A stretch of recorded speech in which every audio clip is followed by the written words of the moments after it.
नमस्कार। Times of Swaraj में आप सबों का स्वागत है और मैं हूं संतोष सिंह। और अब आज हम टाइम्स ऑफ स्वराज में बात कर रहे हैं महिला आरक्षण बिल की। जी हाँ, किस तरीके से मीडिया ने इस खबर को हाइप दिया। 3 प्रधानमंत्री, 27 वर्ष, 10 बार इस सदन में आए, फिर भी बिल पास नहीं हो सका। मोदी है तो मुमकिन है, मोदी है तो संभव है, मोदी है तो फिर देश सुरक्षित है। न जाने क्या क्या चीज़ें कही गई, पूरे देश से महिलाओं का बयानबाजी शुरू हो गई कि वाह वाह वाह मोदी, क्या बात है, तुमने तो ये कर दिखाया जो किसी ने सोचा तक नहीं था। मतलब पूरे इवेंट मैनेजमेंट की पूरी तैयारी के साथ ढोल पिपी बाजा सब बजा दिए, लेकिन तू तो वाकई में तेरे कामों पर कैसे लोगों को विश्वास होगा। तू तो फरेबी बाबा है, कुछ भी कह सकता है, कुछ भी करने का दावा कर सकते हैं, कुछ भी।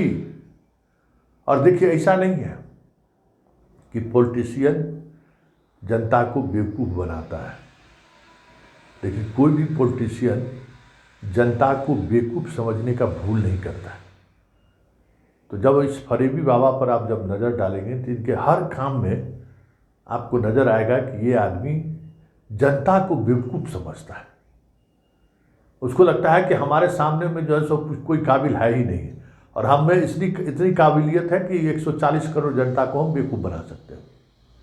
स्वाभाविक है, 2014 के बाद से लोग बन भी रहे हैं, जो ये कह रहा है सब लोग मान भी रहे हैं। एक अलग अंदाज भी है, उनको लगता है, भरोसा भी है, और स्वाभाविक तौर पर भरोसा रहना भी चाहिए। लेकिन जरा देखिए क्या है, क्या सच है, किस तरीके से धूल झोंकने का काम इस आदमी ने किया है, जरा इसको समझिए। हैरान रह जाएगा भाई, अद्भुत है भाई, अद्भुत। देखिए, हम शुरू से मानते हैं संघ महिला विरोधी है, संघ पुरुष सत्ता को स्वीकार करने वाला आदमी है, और नरेंद्र मोदी भी उसी संघ के संगठन से आया है। इतना महिलाओं का सम्मान होता तो परिवार आज उनके साथ होता। ये समझिए ना, इनको महिलाओं से सम्मान, महिलाओं के प्रति संघ का सोच हो ही नहीं सकता है। 100 बरस लग गया महिला को प्रवेश करने में, तो 25 में 100 बरस पूरा होगा ना।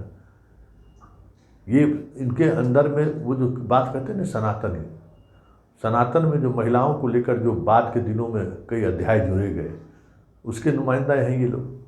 तो इस पर कैसे हम विश्वास कर सकते थे, भरोसा कर सकते थे। लेकिन शुरुआती समय में हमने भी बधाई दी कि भाई बहुत वाकई में ये सही बात है। लेकिन जब आप उसकी गहराई में अध्ययन करिएगा इस बिल का, महिला आरक्षण कभी लागू नहीं होगा इस देश में। बस इवेंट कंपनी की तरह जो है ना, सब चीज़ हवा में निकाल दिया। देखिए, मसला को समझिए क्या है। इस देश में जो संवैधानिक प्रावधान है कि हर 10 वर्ष पर जनगणना होना है, और हर 10 वर्ष पर परिसीमन भी होना है, और हर 10 वर्ष पर जो अनुसूचित जाति जनजाति के लिए जो रिजर्व कॉन्स्टिट्यूंसी है उस पर निर्णय भी लेना है, संवैधानिक प्रावधान है।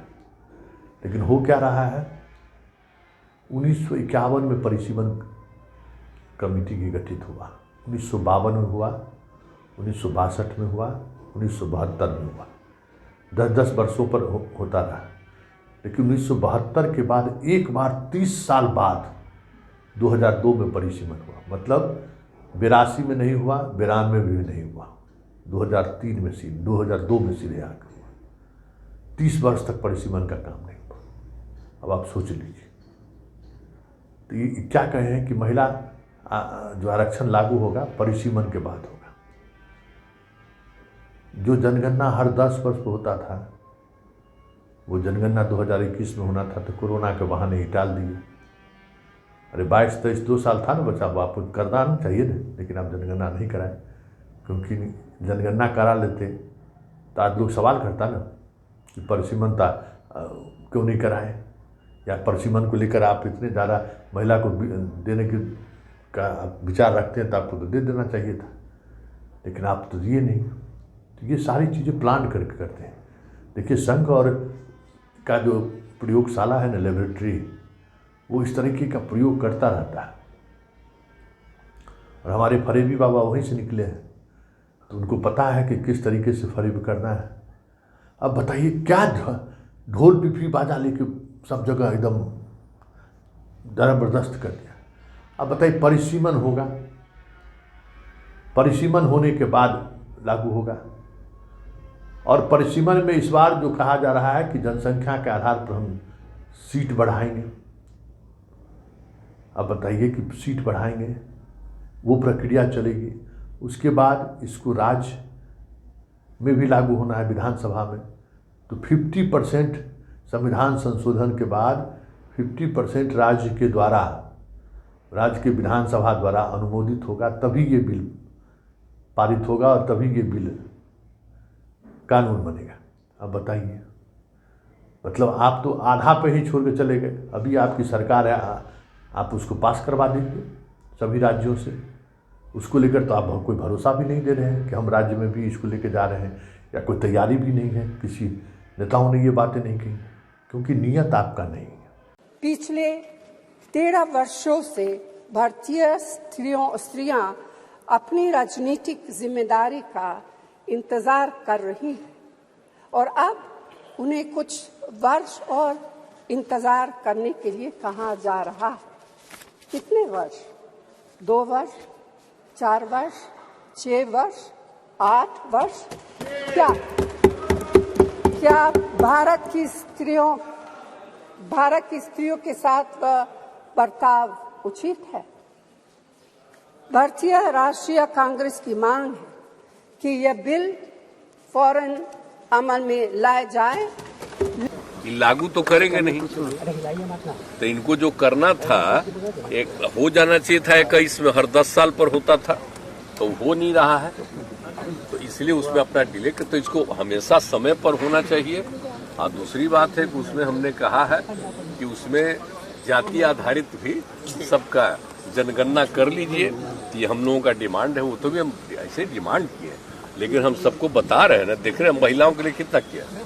सबसे पहले 50% हम ही लोग न कर दिए जी, 6 में पंचायतों का और 7 में नगर निकायों का। और उसके बाद हमने कितना लोगों को बहाली शुरू किया। और जब नीचे 5वें क्लास तक की बहाली हो रही थी, तो हमने लड़कियों के लिए 50% कर दिया था, महिलाओं के लिए। अब आप सोच लीजिए, कहीं था। और बाद में तो फिर हम लोगों ने किया ही, सब जगह बहाली में हम लोगों ने 35% सरकारी में कर दिया, और पुलिस में भी किया 35%। और आज पुलिस में जितना है महिलाएं, उतना देश में कहीं है। तो ये सब हम लोग किए। और किस तरह से जीविका दीदियों का भी जो किया, स्वयं सहायता समूह में कितनी बड़ी संख्या। तो हम सब जगह जो महिलाओं के लिए जो काम किए हैं, तो इसलिए हम कह रहे हैं कि जरूर उनका होना चाहिए, उनको बिल्कुल मिलना चाहिए आरक्षण। और उसी तरह से हमारा एक डिमांड है कि जो SC और ST का और पिछड़ा और अति पिछड़ा वर्ग के भी महिलाओं को लोकसभा और विधानसभा।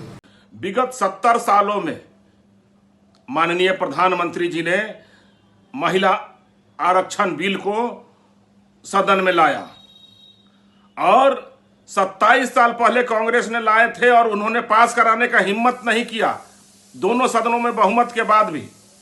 और ये जो मांग कर रहे हैं, कोई 50%, कोई आरक्षण की बात कर रहे हैं, इनकी पुरुषार्थ कहां चली गई थी जब कांग्रेस की सरकार थी? क्यों नहीं मांग कर रहे थे? इसके पहले ये लोग थे तो क्यों नहीं किए थे? और बिहार में जातीय जनगणना ये लोग प्रकाशित करने का हिम्मत क्यों नहीं कर रहे हैं? अगर हिम्मत है तो जल्द से जल्द प्रकाशित करें। लेकिन ये सारे लोग वोट की राजनीति करने वाले, परिवारवाद को आरक्षण देने वाले, ये सारे घपले घोटालेबाज, ये घमंडिया गठबंधन के लोग सिर्फ वोट के राजनीति के लिए, महिला आरक्षण बिल को अटकाने के लिए इस तरह का एक से एक प्रपोजल ला रहे हैं। माननीय प्रधानमंत्री जी के नेतृत्व में महिला आरक्षण बिल इस देश में लागू होगा और महिलाओं को उनकी सहभागिता मिलेगी। सुन लिए, बहुत सही पॉइंट उन्होंने पकड़ा है कि जनगणना किए नहीं, और फिर अब चले हैं परिसीमन करने के लिए। तो बहुत जल्दी अगर आपका नियत अगर ठीक होगा, अगर आपको करना होगा, तो 2024 में नहीं होगा, 2029 के बाद सोचिए। समझ गए कि क्या होगा? मतलब जो काम आप कर ही नहीं सकते हैं और जो काम आप कर सकते हैं उसको करना नहीं है, तो इसी तरीके से चीज़ों को उलझा कर रखना है। उलझते रहिए, वाह वाह करते रहिए, अरे बाप मोदी है तो मुमकिन है, नारा लगाते रहिए। लेकिन किस तरीके से मोदी है तो नामुमकिन है, चीज़ों को वो फंसाते हैं, इसके सहारे आप समझ सकते हैं किस तरीके से एक पूर्ण बहुमत की सरकार, 2/3 बहुमत के साथ, अभी सब लोग साथ में, कांग्रेस भी साथ में है कि हम आपके साथ हैं, तो लोकसभा और राज्यसभा पास कर देते। विधान कांग्रेस का शासन व्यवस्था है, बाकी राज्यों में आपकी व्यवस्था है। कांग्रेस कर्नाटक, राजस्थान, छत्तीसगढ़, 3 राज्य में अभी उसकी सरकार है ना भाई, पूरी मजबूती के साथ है। आप वहाँ से पास कर देते 3 राज्य में। आपकी सरकार कई राज्यों में, यूपी में आपकी सरकार है, महाराष्ट्र में आपकी सरकार है, पूरे नॉर्थ ईस्ट में आपकी सरकार है, गुजरात में आपकी सरकार है। पास करा दीजिए, लागू कर देते 2024। लेकिन नियत तो है नहीं कि हमें लागू करना है, हमें तो सिर्फ प्रचार पाना है, प्रचार के बहाने पब्लिक को बेवकूफ़ बनाकर वोट इकट्ठा करना है। महिलाओं का वोट में मिलेगा, हम तो महिला आरक्षण लागू कर दिए, लेकिन आरक्षण आप क्या लागू किए? ऐसे जगह पर आपको ला के छोड़ दिए कि संभव भी नहीं है। अरे कांग्रेस तो राज्यसभा में पारित करा लिया था ना, अब वही उस बिल में तो आप कोई संशोधन नहीं किया है, उसी बिल को ठीक है लोकसभा में भी पारित करा लेते और घोषणा कर देते कि भाई इसी सत्र में विशेष सत्र बुलाइए पूरे देश की विधानसभा का, आधा वहाँ से भी पास करा कर मंगा लेते, और 2024 में हम लागू कर रहे हैं। अरे इतराज किसको है? मान लीजिए कि इतराज किसको है? कहाँ 543 सीटें हैं, 180-81 के करीब जो है सो रिजर्व होगा। इतराज उसमें पहले से जो है सो SC/ST के लिए रिजर्व सीट है, उसमें भी महिलाओं का रिजर्व सीट होगा। कहाँ किसको इतराज है? कोई सांसद इतराज करें और तो बढ़िया है। अरे पहली बार तो सांसद हम हैं तो हमारी पत्नी को टिकट मिलेगा ही मिलेगा। जैसे मुखिया पति हुआ वैसे सांसद पति भी होगा, कहाँ कोई आपत्ति था। लेकिन आपका नियत तो है नहीं कि महिला आरक्षण लागू हो। आप तो चाहते हैं कि हम सिर्फ उसका लाभ उठावे, राजनीतिक लाभ उठावे। लागू नहीं करना है, उसका राजनीतिक लाभ उठा लेना है, नियत यही है। और इस नियत की वजह से ये काम भी फंस गया, होना ही नहीं है। अरे परसीमन जब 2002 में परसीमन का हुआ, लागू करने में लोग सुप्रीम कोर्ट जाना पड़ा। 2006 में परसीमन 7 में रिपोर्ट आ गई, उसके बाद लोगों को सुप्रीम कोर्ट जाना पड़ा, तब जाके सरकार परसीमन को लागू की चुनाव में। भाई बहुत तरह का कॉम्प्लिकेशन है ना, बहुत तरह का पॉलिटिकल समझिए कि गणित गड़बड़ाता है। इतना आसानी से थोड़ी परिसीमन हो जाता है। काहे 30 साल लगा? 72 के बाद एक बार 2002 में परिसीमन हुआ, जबकि हर 10 साल पर परिसीमन होना था। जैसे ST/ST का हर 10 साल पर सीट बदल जाना था, कहाँ कोई बदल पा रहा है? कुछ हो पा रहा है? नहीं हो पा रहा है। 22 साल लग गया, मतलब 30 साल लग गया बदलने में। तो ये सारी चीज़ें जो हैं, इतने कॉम्प्लिकेशन है इस चीज़ों में कि परसीमन कोई नेता कराना नहीं चाहता है, कंस्टिट्यूंसी बदल जाता है। और ये अलग बात है कि मोदी जी चाहते हैं कि शहर में 1-2 कंस्टिट्यूंसीज हम खड़ा करके इतना संख्या कर लें कि बीजेपी को कभी शासन करने में दिक्कत न हो। ये अलग बात है, ये आप कर सकते हैं, लेकिन उसके लिए भी जो तैयारी होनी चाहिए, वो तैयारी आपको ज़रूरी है कि 2029 में आप ही की सरकार बनकर आएगी, 24 में आप ही आइएगा। आप नहीं आए तब तो लटक गया ये बिल, जो आप एकदम ठंडा फहरा रहे कि महिलाओं को हमने 33% आरक्षण दे दिया। आपके जाने के बाद बिल बदल गया, या आपके जाने के बाद बिल का अनुपालन नहीं होगा तो क्या होगा? मैंडेटरी थोड़ी है, हम अनुपालन नहीं करेंगे, एक बार उसके बाद खत्म हो जाएगा। एक टर्म में अगर नहीं हुआ तो बस खत्म, प्रावधान खत्म, फिर नए तरीके से चीज़ों को लीजिए। तो आप वो सारी चीज़ें जो कर सकते थे और महिलाओं को वाकई में आप हक दिला सकते थे, तो आपने महिलाओं के साथ भी फरेब किया साहब। महिला आरक्षण के बहाने देश की आधी आबादी के साथ भी आपने फरेब किया। उसके प्रति भी आपका नीयत सही नहीं है। वो इस बिल के पेश होने के बाद जो चीज़ें सामने आई हैं, वो साफ चीख कर कह रहा है कि हमारे बाबा तो फरेबी हैं। इस देश की जनता को तो नहीं छोड़े, महिलाओं को भी नहीं छोड़े। महिलाओं को भी एक सुनहरा सपना दिखाकर उस सपना को सपना ही छोड़ दिया।